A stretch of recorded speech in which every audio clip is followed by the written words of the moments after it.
Can you raise this or not? Or if I can just, because I'm going to have to try to hold something in front of me here. Yeah. Hold on.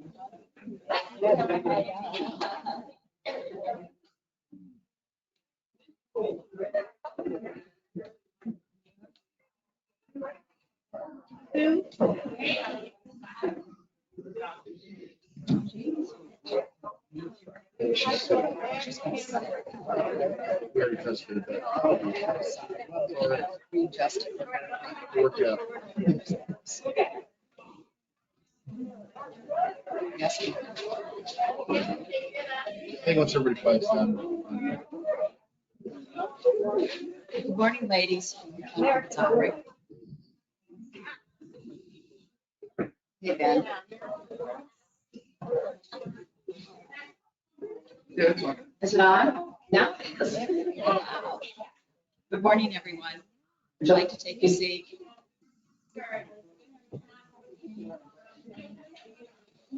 Can you all hear me?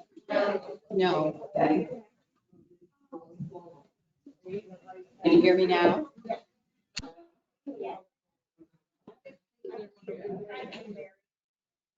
Okay, everybody can hear me now. It seems to be fading in and out, right? Let me try that. Okay. Yeah. That's a big noise. Yeah, that's really loud. Okay, everybody can hear me now, right? Wasn't me, yay. Good morning, everybody. This is our last event of the season, and one that we're all looking forward to. So we're going to begin today with our charities. So unfortunately, due to COVID restrictions, our charity representatives could not come. So we're going to have the charity board members come up and just give a very brief talk about what our charities are and what we do for them. So I was going to start with Jean, if she's ready. Jean Fletcher is in charge of Naples Elementary School, the middle school down the road, and she'll give you a brief talk. And is Suzanne Flynn here? No. Okay. No. Oh, okay. Rather challenging. Good morning. I reached out to Darlene Cesarek, who is the media specialist reading consultant at Naples Park, and she was so thrilled that she got right back to me, and this is what she said. With your donations, we were able to purchase level readers for our teacher resource room. Teachers use these paired text in small group instruction. The teachers are borrowing them faster than I can reshelf them. To stick with the March Madness NCAA basketball team, we held a school-wide online reading incentive. The classrooms with the highest lesson pass rates on the iReady online reading program, which is what we gave. They had advanced to the next level, just like the NCAA. So the final round had a kindergarten class competing against the fifth grade classroom. Guess what? The kindergarten classroom won. This week, we're going to celebrate their success with an ice cream Sunday party. Trophies and certificates. I will send you the bracket she did. This month, we have also started an FSA 3 to 5 after-school reading boot camp. With your donations, I was able to purchase resources for the teachers to use to get them ready for the upcoming FSA. I really appreciate you reaching out. Please stay safe. I hope this school year we can get together. So she is appreciative, and I knew you would want to hear that what we are donating to them really does make a difference in their reading program. So thanks to all our charities.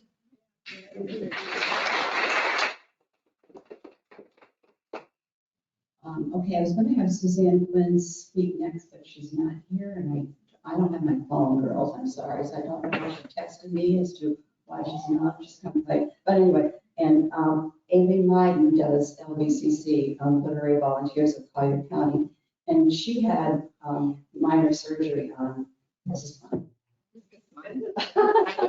Oh, you have those two. Never mind. Anyway, so she had surgery on Monday or Tuesday, and she is not able to be here today. She's doing well. They have doctors. She's doing very well. So I'm going to give just a very brief outline of what LBCC does. It's Literary Volunteers of Collier County. So our Stonebridge Book Club supports the Families Learning English program. Volunteer tutors meet with the parents and preschool-age children in small groups at the schools, helping them learn or improve their English. This spring, they had the honor of serving over 46 families across 18 Collier County public schools pre-kindergarten sites. Over the course of the next 8 weeks, LBCC will distribute 368 brand new books, facilitate 72 small group family literacy sessions, and model over 48 hours of good reading strategies for at-risk families to emulate. The philanthropic givings of Stonebridge members helps make this program possible. Thank you all from them. So then the director sent me a note, and she wanted me to pass this on to our board and to our members. And it's from her, this is a new director. Her name is Dr. Dana Felipe. And it's very strange because that's the middle name of our author that we have, that Felipe name. I don't know, but anyway, her name, so they call her Dr. D. And the executive director, Suzanne Spry, and I were thinking perhaps a few of the book club members would do us the honor of recording a read aloud of favorite children's book.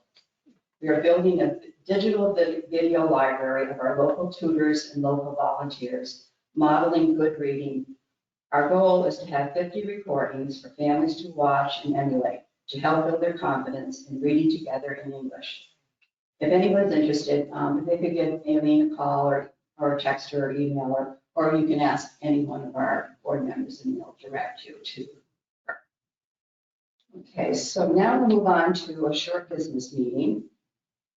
We don't have any secretary's report because we had the author's luncheon last month, so we just had a very fun day. The treasurer's report, Kathy. Want me to do it, Kathy?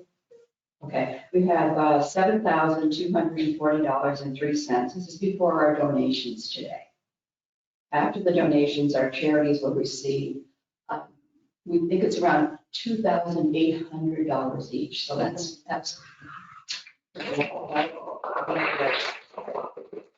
That's with COVID, girls, so I know. Communications, membership, Carol. Anything to report, Carol? No, okay, so I will tell you, we have 184, still that number, paid members. And Carol's done an outstanding job of keeping us all very well informed this past year, right? Did a great job. And our Vice President Robin brought the summer reading lists, and they're outside. It was right by the water bottle. Oh, they're right by, if you didn't get one, the summer reading lists are by the fire office. Take one, take as many as you want, pass them around. Okay, so now before I introduce the new board, I'd like Ben to come forward. I want to take this time to give a small token of appreciation for him. Well, that's very kind. I wasn't expecting that. So Ben, I'm gonna read this so everybody can hear. The Stonebridge Book Club bestows honorary membership to Ben Howell in recognition and gratitude for making it possible for book club members to attend meetings virtually 2020, 2021.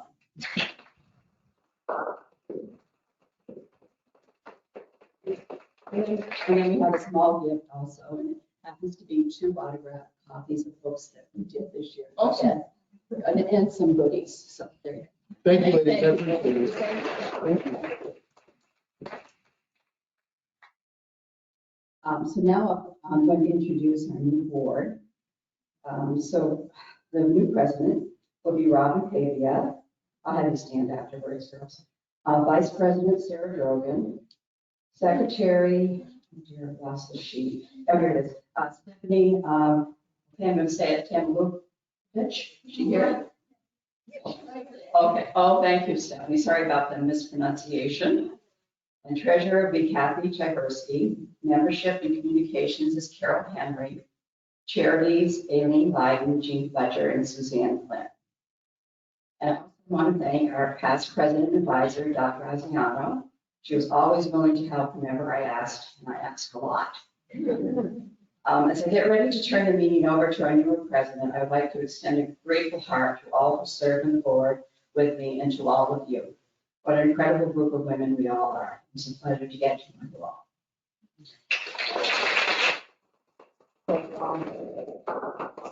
Now, Robin, can come up and continue on here.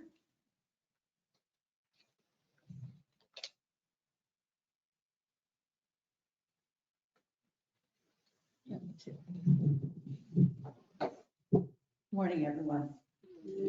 I'm here to introduce our final presenter of the year, which is Janie Gordon, who I've heard from so many people, you're like their favorite presenter. So we've got to live up to this now. Janie's a 10-year member of the Stonebridge Book Club. She and her husband of 49 years, Max, met at Purdue University while they were attending school, while Janie, a speech major, was hosting an afternoon television show. They are the parents of 3 children and happy grandparents of 8. Janie spent most of her adult years working in social service jobs, volunteering, and participating in community theater when she could find the time. The Gordons lived in northern Indiana. This is her 6th book presentation. I don't know if we can find anybody who could top that. The previous ones are Blood, Bones, and Butter. The next one was The Light Between the Oceans. Every Last One, Vinegar Girl, and Mrs. Bridge. Today's book, Nobody Will Tell You This But Me, by Vincent Cowell, is almost her favorite. And I have to say, it was a little book, but it really carried my heart. So I can't wait to hear your presentation. Thank you.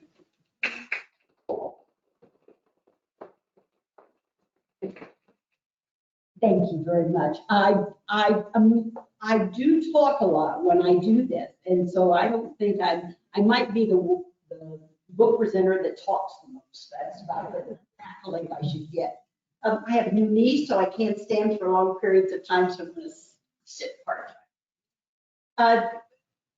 When my husband asked me the other day, he said, how'd you choose this book? And I've had a couple of you ask me the same thing. And I think it was the summertime when we were all sent home, or many of us were, and we were locked up. And one thing about reading is you can do that from your Kindle inside. You don't even have to go to the library, or you can order books. And somewhere along the line, I got, from one of my reading lists, I got the recommendation of this book. Then I also read a review by Jodi Picoult, who said, it has been years since a book has moved me as much as this book. And she has a nice little blurb on the back of it, for those of you that have read it. How many of you have read it? Oh, most of you, great. Did you like it? Yeah, okay. My mother's 95 and she reads all the books that I read, and I got her a Kindle, and when I download one, we have 175 books on her Kindle. And she reads, well, I asked her how she liked this one, and she said, oh, she didn't like this book. And I don't know why, whether she just feels at 95 it was too close to the end of her life, which I'm guessing she's failed a lot last year, but for some reason she did not like it. Beth Kalb is the author of this book, and every interview and review that she's done, I've read online. So I feel like she's my best friend. She's an effervescent girl. If you've seen the picture of her on the little cover of the book, she talks with her hands, and she's just a charming woman. She's gotten a lot more brassy, a little bit more outspoken. She's a diehard Democrat. And when I read a little bit of her bio here on what she's done, she went to Brown School, as did her mother. And now she's got a Twitter feed, and it's out there. You know, she just says everything that she wants to. In fact, she said everything she wanted to about when Donald Trump was president, and he finally blocked her from couldn't stand it. They had some kind of thing. Another interesting tidbit, she wrote for Hillary Clinton when she was having some of her speeches that she had to do, and one of them that she did must have been so cutting that they gave Beth Kalb some of the reason that she wasn't elected. They thought it was that on the edge. So Hillary Clinton likes her, and she's just right out there on what she says, and you'll have to look, if you like reading Twitter feeds, some of the stuff she writes is really pretty wild. She's an Emmy-nominated writer, has spent the last about 7 or 8 years being Jimmy Kimmel's on his staff for writing. When she went to his staff, she was the only woman that was on it, and then there became 2. But I read later that she really was the head writer for him. And when he oversaw the Emmys or the Academy Awards on either of them, he would always bring her back, hire her back to write again for him. She's written for New Yorker Magazine, Wired, GQ.com, The New Republic, and The Good Salon. She's received Writers Guild of America awards for television comedy, variety talk series, and has written, as I said, for both the Academy and the Emmys. She wrote while working with Hillary Clinton, and that was for the Al Smith dinner. I don't know what that is. I should look up that speech and see what it was. Gene, okay, that was the political speech that she wrote that they said that was too much. And let's see if I got anything else here. She wrote, Nobody Will Tell You This But Me, when her grandmother died. Her grandmother died at around 90 in 2017. When she started writing for it, they gave her the job of writing the elegy for her funeral. And she just didn't think she could do it. And she struggled with how to do it. And then when she got into it, she decided she would write it as if it were her, as if her grandma were there. And they told the details of it, and she said the scariest part was it was all her family. And Bess is one of 7 grandchildren in this family. Now it looks to us like when we read this book that the grandma had 1 grandkid, and she was like the world to everyone, and there wasn't anybody else. But she said in actuality, she had 7, and she loved them all just as much as she loved me.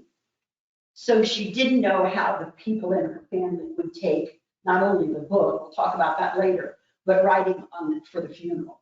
But she just went and most of the people laughed. I mean, she just talked about, as you know, when you start this book, she says, it's an awful thing to die and then have people throw dirt on you. So none of us are comfortable with talking about death, really. My mother doesn't want to talk about it. Most of us are very uncomfortable. There's a Jewish fear of dying, and that's what some of her grandma's fears are. She's going to freeze to death, or she's going to die a lonely old woman or something's going to happen to her. And so her grandma's always worried about those things for her.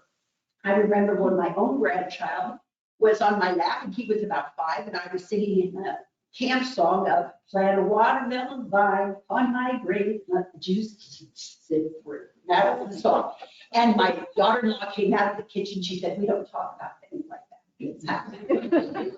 So, because he had said to me, what's a grade? Well, I was going to tell him what grade was. Well, no, we didn't. We don't talk about grades. The other 2 grandchildren, when they're in line at McDonald's to get chicken nuggets, and I tried to tell them where the chicken was coming, where it came from, and their mom said no. They said no, Grandma, it doesn't come from a chicken. And so you can't either, I guess.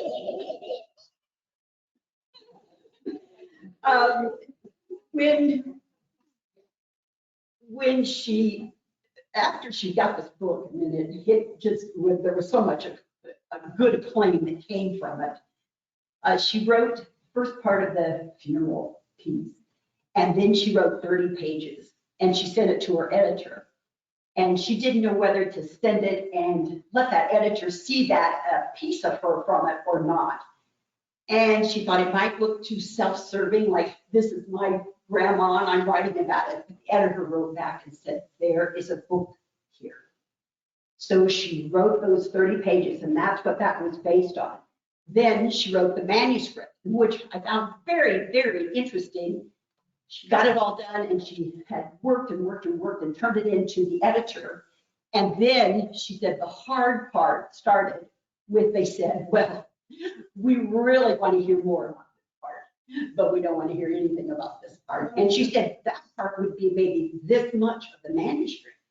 And so one of the interviewers asked her what she found to be the hardest thing on writing this book. And she said the editing after it got to the editors. She said, it just tore hunks of my flesh off, having to go home and saying, you don't want this part, but you want more of this part. And so that evidently is how all authors feel when they're, they lay their guts down on the paper and then take it in there, and then it kind of gets picked apart a little bit by little bit. But I thought that was a very interesting thing. Okay, good news. Of course, the rights to this have been picked up, and they're going to make a motion picture about it. And they asked her, they said, well, who do you think will play the grandma? Who do you think will play you?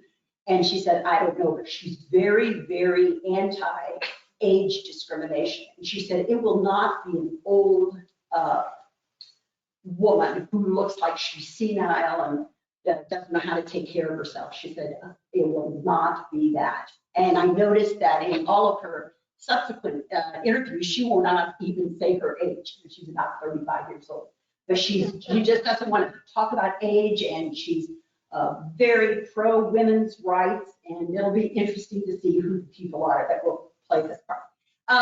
When I read it the first time, I didn't think I liked the grandma. Did you like the grandma? Okay, good.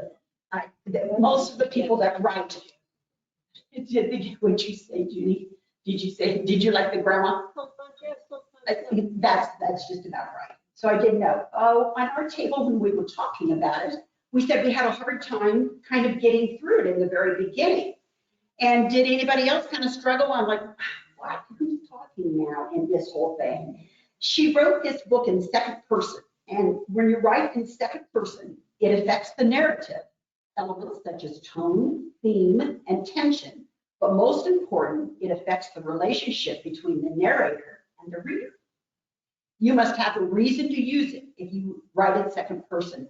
Most editors will say it's too hard. Don't do that. You can say, I did this and they went into the room. But when you start saying you went into the room, that's quite another thing. It's very difficult to write that way. It's set in the present tense when you're in second person. It feels fresh to readers and writers because it's a new way of telling a story. It brings a closeness between those of us reading and the writer. It's simpler mechanics because you don't have to give any of the background information or the point of view or any of that stuff. You just say, this is what's going on.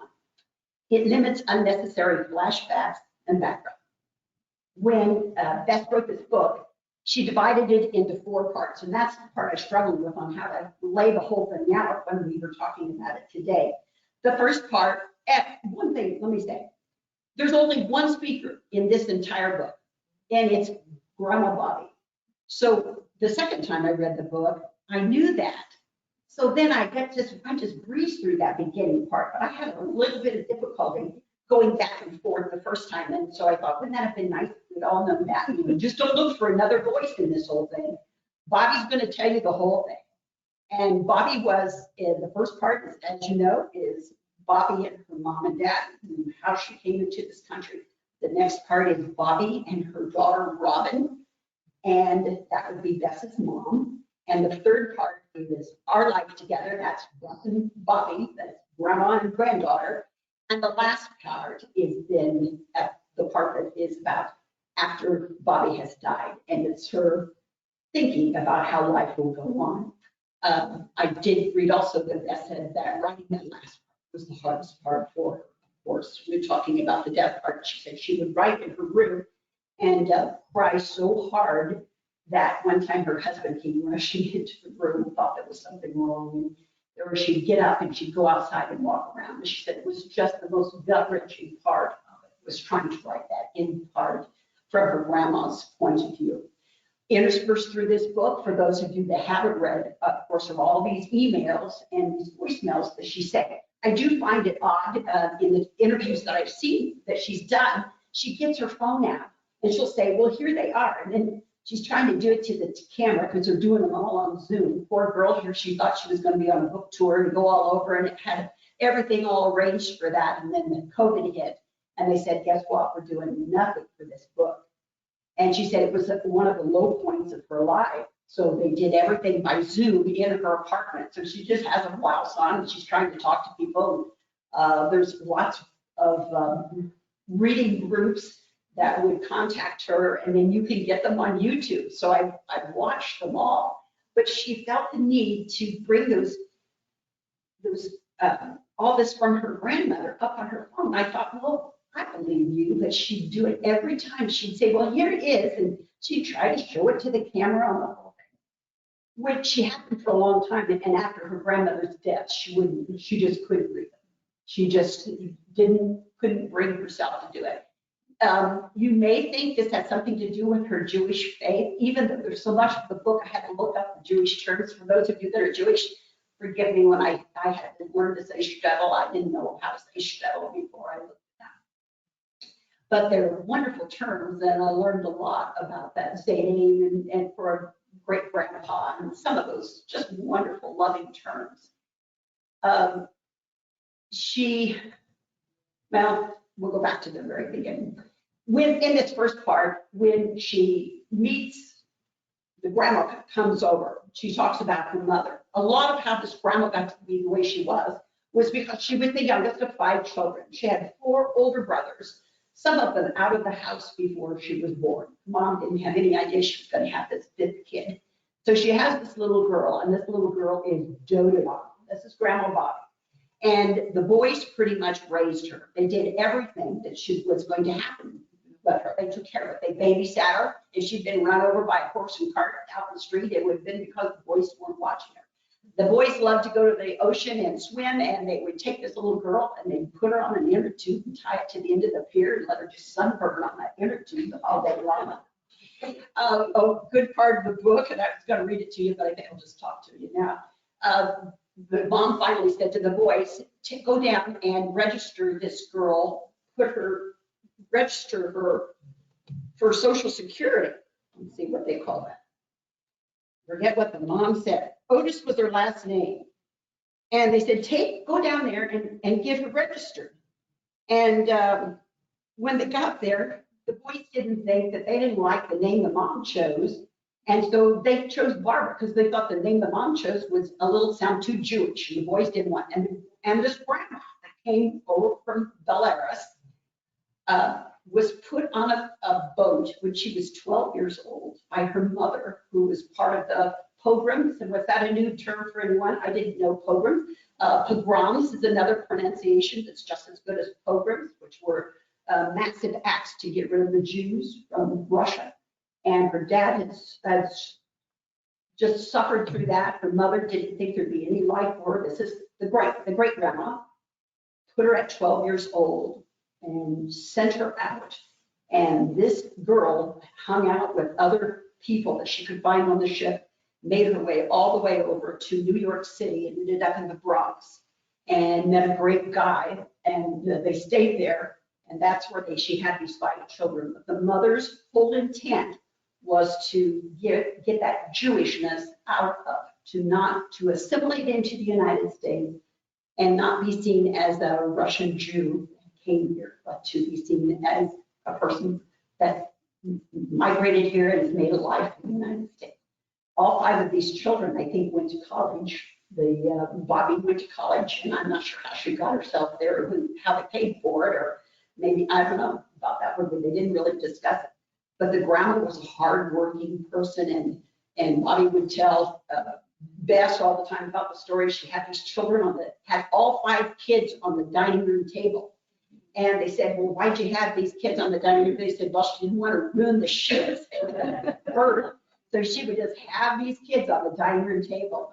And a touching story, or part of it, is at the end when they talked about 2 of the boys sharing a law degree because they were identical twins and they couldn't tell the difference. For those of us with identical twins, you can see how somebody could almost pull that off. But these 2 boys did that. But when one of them graduated, the mom, who was just a great big Irish washerwoman, but not Irish, and she didn't have dark shoes to wear. And the children were a little embarrassed by her, this grandma, that because she just didn't dress up very much, she didn't get any care about that. She was there to support her child. So she took black paint and painted her work boots. And then after the graduation was over, somebody had to get a bill and said they sent a bill to the house because black paint had come off on the carpeting of the church or wherever they had the ceremony, and they had to pay for that afterward. But she just couldn't. She didn't care. She wasn't there for show, and that's the kind. So that is Bobby's mom. Bobby marries a man who is a hardworking guy who absolutely, if anybody could have loved her more than this man, I don't know Hank. And Hank Otis was his name. And I don't know how he could have. He said he hoped her whole life she got everything she wanted, even if he didn't agree with it. And I thought, there's a sensitive man that can say that to his wife. But he pretty much spent his entire life trying to make money and doing things for them. And took, as for those of you that have read the book, made a fortune a true fortune in real estate. He had a background that was engineering and ended up working for Columbia University. And they lived out in the suburbs outside of New York City. And then they also owned homes in West Palm and eventually Martha's Vineyard. Bobby had 3 children, 2 boys who we don't hear anything about. And then her mother had 3 children, 2 boys, and then Bobby. And Bobby had 3 children, 2 boys, and then Robin that's Beth's mother. And we don't hear anything about these boys. The only thing we hear Bobby say is that they could take care of themselves. But from Robin, she had a terrible relationship. And from the very beginning, they fought all the time. And this is all part of their story. And when you read at the very end of it, Beth says she got that information from her mother, and her grandmother told her too. But they took her to this, her mother would have terrible headaches. She was a smart little girl. Bobby just didn't know how to love her. And this little girl, when you read about it, in fact, one of the readers that gave a review said it bothered her so much, the poor relationship she had with Bobby's mother, that she said, I didn't think I could make it through the book. And she was cruel to her.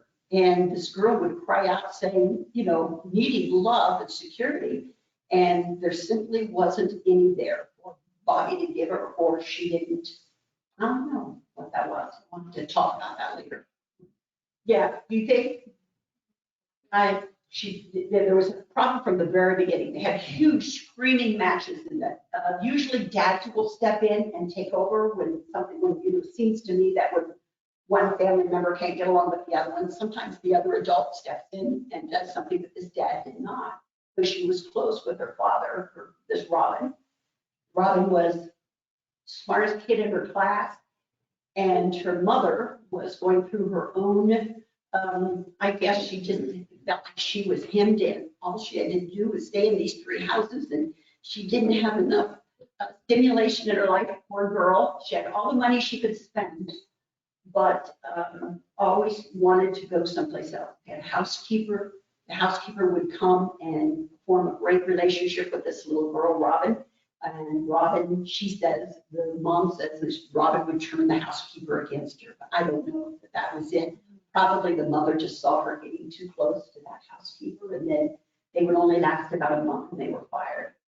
So Bobby and her husband would go on long trips to Europe. She said they were into Europe so many times they couldn't count them. And she would just get out of the house, and those are the parts of Bobby that I don't like. She let someone else, she had the fun of having children and then let someone else raise her children, in my opinion. And I don't know how these boys ever turned out, but it did a number on Robin. They finally put her on a pink milk, you'll read that part in it, and it was phenobarbital that was mixed in milk, and she sent her away for summer camp, and this little girl took the medicine herself and would make her own pink milk and made it too strong, and we'd sleepwalk in the middle of the night. With my knee thing, I'm on Ambien. I was on Ambien for a while, so I know a little bit about sleepwalking in the middle of the night. You just don't, at nighttime, she would take this pink juice and then they'd find her out in the middle of the woods. She'd walk out there and fall asleep out in the dirt, and she had a terrible time. She finally got out and made a deal with her principal in high school. She was so bright. And she said, if I get a perfect score on the SAT, I want you to sign me a note that says that I can get into college. They'll even release me, graduate me, and I'll go to college. And she got a perfect score on her SAT, and that's exactly what it did. She was an activist. She worked against, it was when the Chicago 7 was going on during the 60s, and she would have been 1 year older than I am. So that was a real easy part for me to read about all the social things that were going on. She didn't wear the kind of clothes her mother wanted her to do. Her mother would order this couture stuff from Paris and ship it home, and the girl would say, oh, prison clothes. You know, she just hated it. And the 2 of them fought continually. And finally, she walked out, and she went to Brown. She was in the first class of women that Brown ever admitted. So she made it through that whole thing. She married once. That was a poor decision, and the mom supported her in that, got her out of it. And then she married a second time. And at the end of the book, we hear more about the mom, Robin, and her own mother, Bobby, coming together. But it took the birth of this baby Beth to bring them together. And that's probably not an uncommon thing to have happen. But for both of them, people thought in some of the interviews that Beth didn't have a good relationship with her mother. And Beth said, no, that's not true. She said, we had some normal angst, as all children do when they're growing up. She said, I have one of the finest moms. And she said, I could not have written this book if I hadn't had just these copious interviews with her. And I taped all of our conversations. And she would tell me story after story after story. And she loves her mother very much. Her mother told her she wasn't going to read the book, but she did read the book. And I forget now what she said about it, but she was more enlightened. And Gretel Hain, of course, was another big source of information for her when she was putting this together. Toward the end, when Beth looks back on it, she said she talked to her grandmother almost once a day, most of her life. And for all of us who have grandchildren, it's kind of hard to think that you could see your grandchildren or talk to your grandchildren that much. But what would that make for a relationship? Another thing Bobby did that she just loved, she talked to her friends.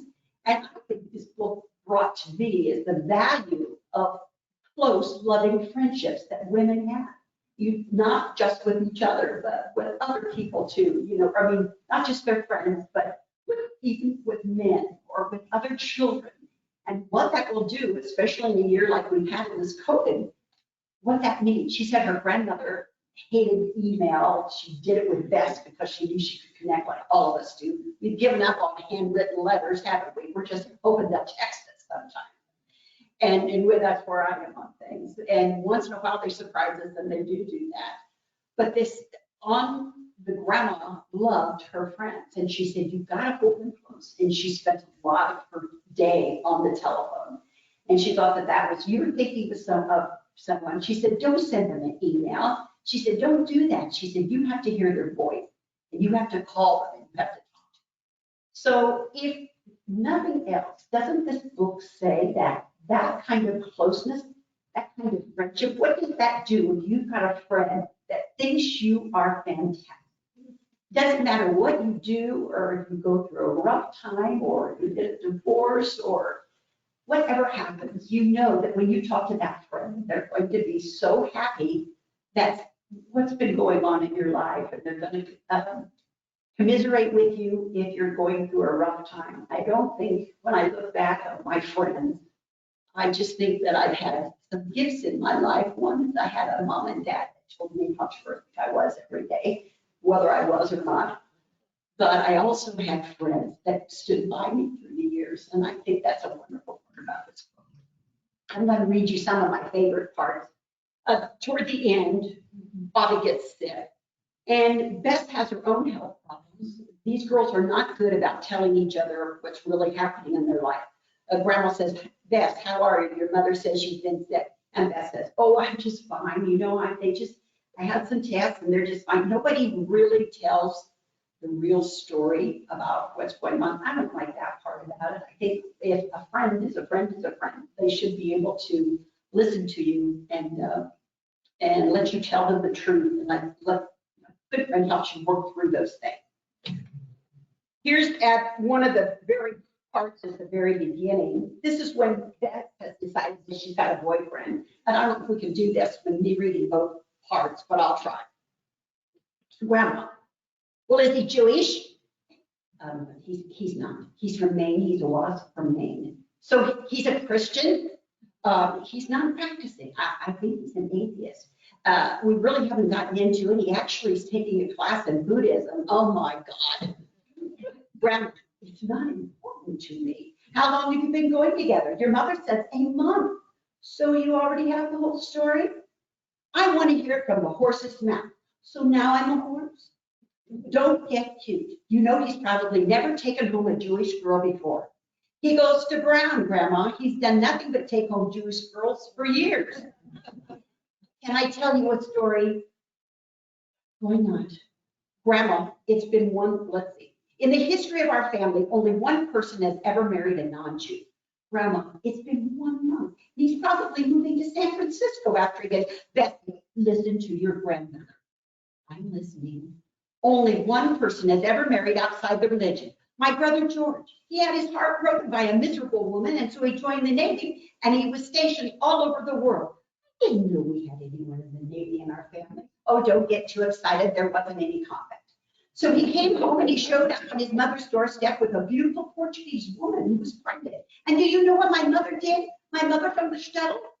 I can't even possibly imagine.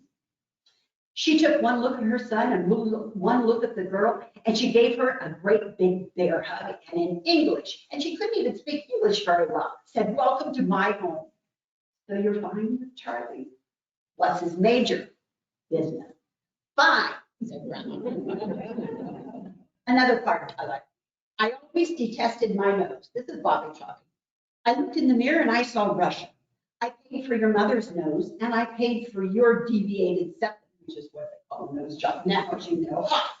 I held frozen peas on your black and blue eyes, and the Russian melted out of you. I don't know if all the procedures I had were to erase the aging or the shtet. A little both, I suppose. Let's find another.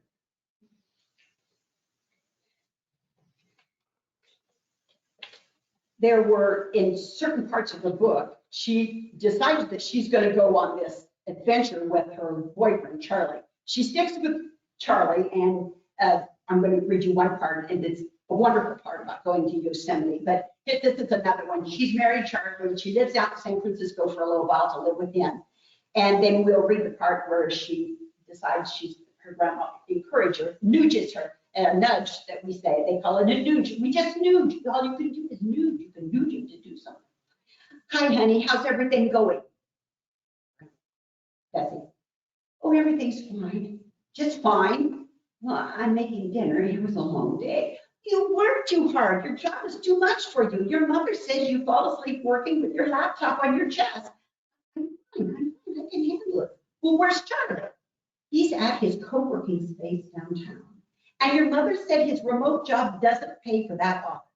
It's a human rights organization, and the budget goes toward crisis response software. It doesn't matter. They have plenty of funding. He should insist that company pays the rent for his office. Maybe he should have you call them. Very funny. What are you cooking anyway? Salmon from the New York Times recipe. Oh, I love to make salmon. You make salmon? Of course I make salmon. I just put it in the microwave on high and she said, and that works? Sure. I don't think I'm going to do that. What can I say? What? Throw out that fish and order some decent food. Nobody wants to come home to salmon. That's one of her conversations. Okay, let's see if we can find this one going on. Oh, no, that's the one from this.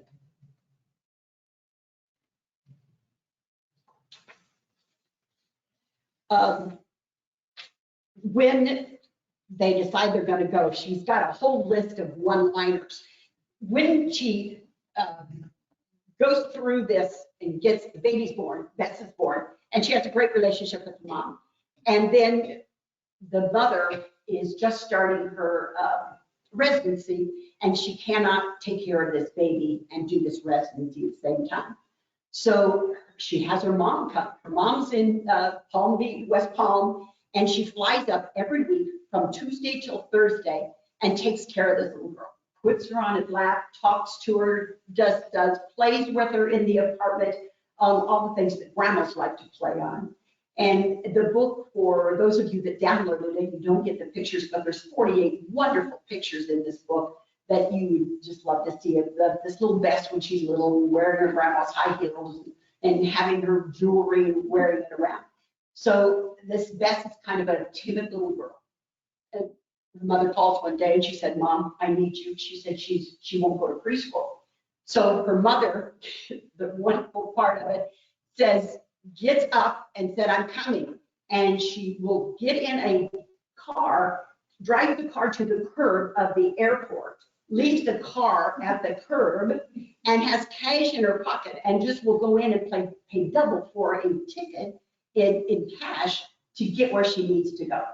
So she goes up, and this little girl's there, and she's going to take her to preschool. So she takes her by the hand. The preschool's only a block away. And she sits outside. She said, now Beth, I'm going to be outside here, and I'm going to wait on you to go to preschool. And she said, she doesn't question her, but Beth said, well, you know, are you going to stay? And yeah, she's going to stay. And so she was there about a minute, and this little girl knocks on the glass. So grandma stands up and says, see, I'm here today. And she did that all day long that day. And she took her to preschool the entire week. And she took her, I think they did it 3 weeks in a row. And then this little girl decides that her grandma was right. Her grandma, Bobby, loves this little girl, but she really wanted a playmate of this little girl, like a girlfriend. And so she said, I am not going to bake cookies and take her to the slide and watch her go up and down the monkey bars. She says, I'm going to do the things I want to do. She said, I don't read her books. She can read her own books, which she probably could.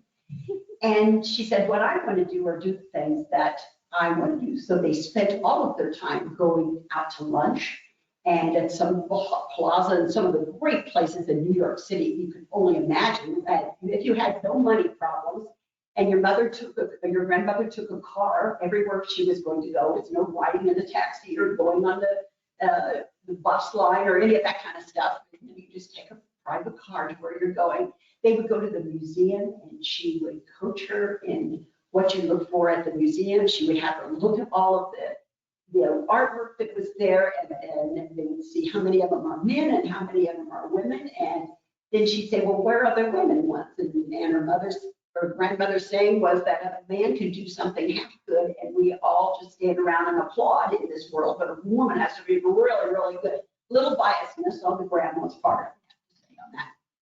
But she spent her whole time with this girl doing these kinds of things.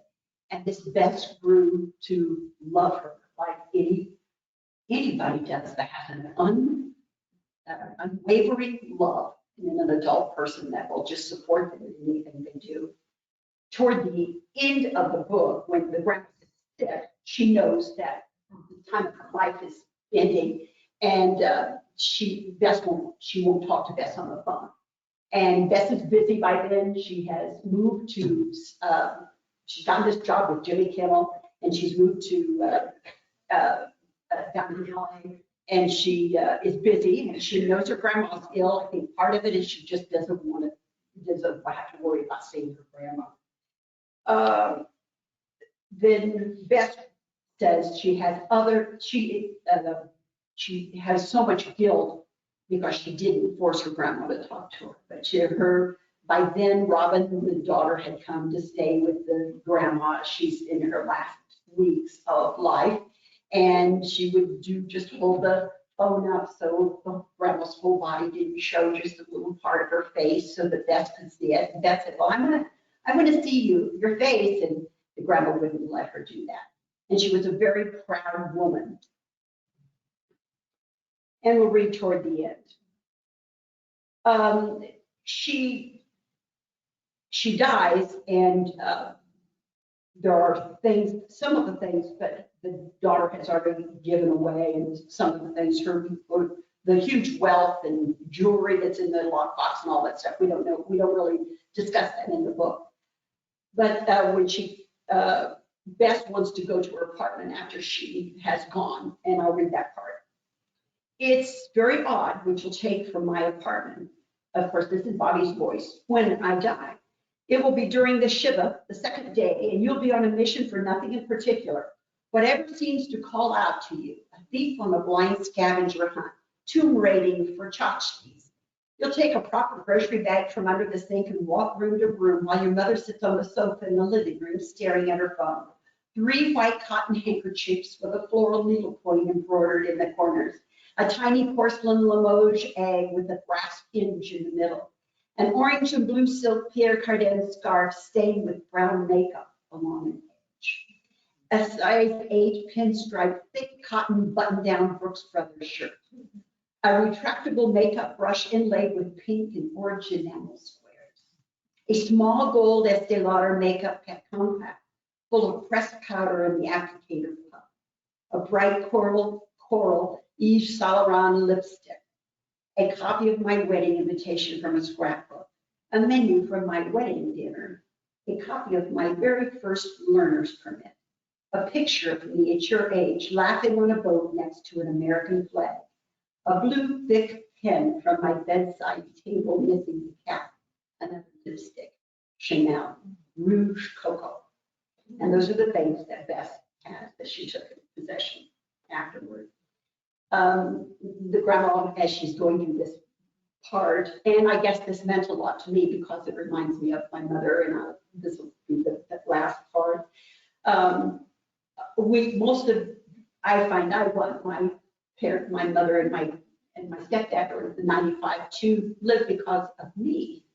And I forget sometimes that it may not be the best life for them. I don't always, I want to always try to be mindful of that. It might be for them. This is not all it's cracked up to be for me to still have my parents living when I'm 70 years old.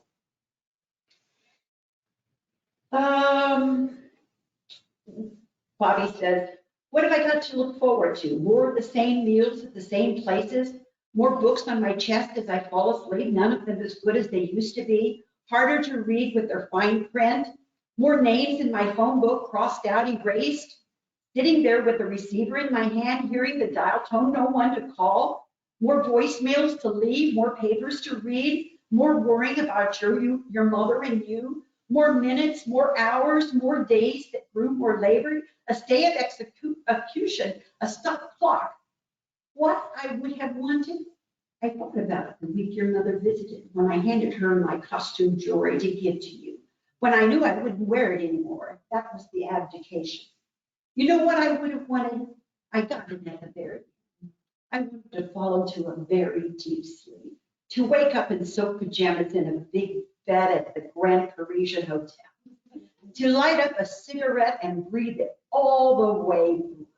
Oh, to sit on the bow of a sailboat, your grandfather at the tiller, cawing back at the gulls, to twirl in a yellow skirt on a dance floor at a sorority mixer, to fall into your grandfather's arms. Watch your step, Carmen Miranda, he'd say. To watch out of our to step out of our gold Jaguar as the ballet takes my hand, to walk through the doors of the country club for the first time, breathing in the clean marble and the smell of the lilies bursting from the flower arrangement in the lobby hotel. Right this way, Mrs. Bell. To open my bathroom door to find your mother flushing my cigarettes, tears in her eyes, Mom. To watch you smile at me in the dressing room mirror, dressed in the blue dress I just bought you. Oh, I love it, Grandma. To feel Georgie, her brother, walk across the room in the attic in Brooklyn. To hear him crouch over me and whisper, my pet. To feel him kiss my little forehead and to feel my fever break, a cool mist lifting from my skin into the nightgown. To shout L'Chaim as your mother kissed her first husband and her next husband, and as you kissed yours. To watch your grandfather lifting the veil over my head, whispering, how lucky am I? And so I learned something from that book. I learned I'm going to do everything I can to make her wishes, live her life the way she wants it. And I'm going to not try to make her conform to the way I would like my life to go, which is to always have my mother. That's why I have to go home in a week, because she wants me to come home.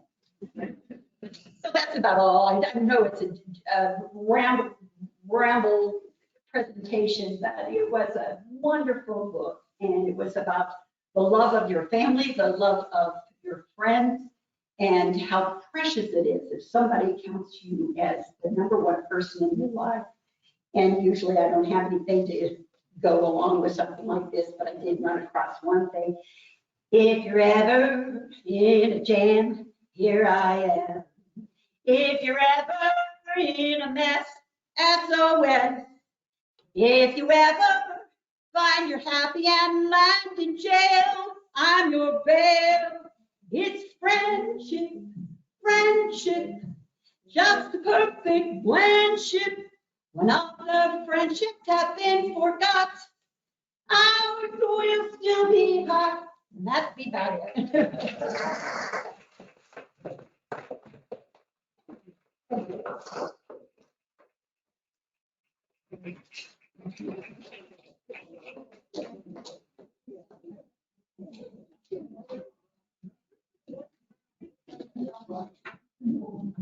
Thank you so much. That was really wonderful.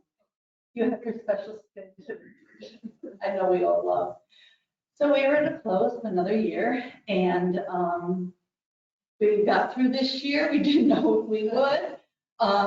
And our new board is busy working for the fall. Hopefully, we will keep our fingers crossed that medicine will keep us safe and we'll be able to convene in a more normal manner next year. And before we go, well, two things. I wanted to say that our incoming Vice President, Sarah Grogan, has been very busy with presenters. So she's been working hard. And so we will definitely have that list to you in the summer, along with our tentative dates, which will line up pretty much the way they always have. And I do, as we close, want to give Mary to come up. Mary Cronin, our president.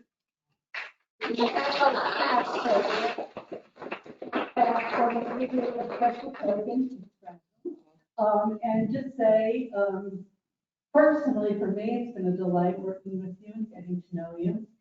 And I know everybody appreciates your hard work, and we certainly had our challenges this year in how to recreate book club. And I really, with you and the rest of the board, we did it. We did it.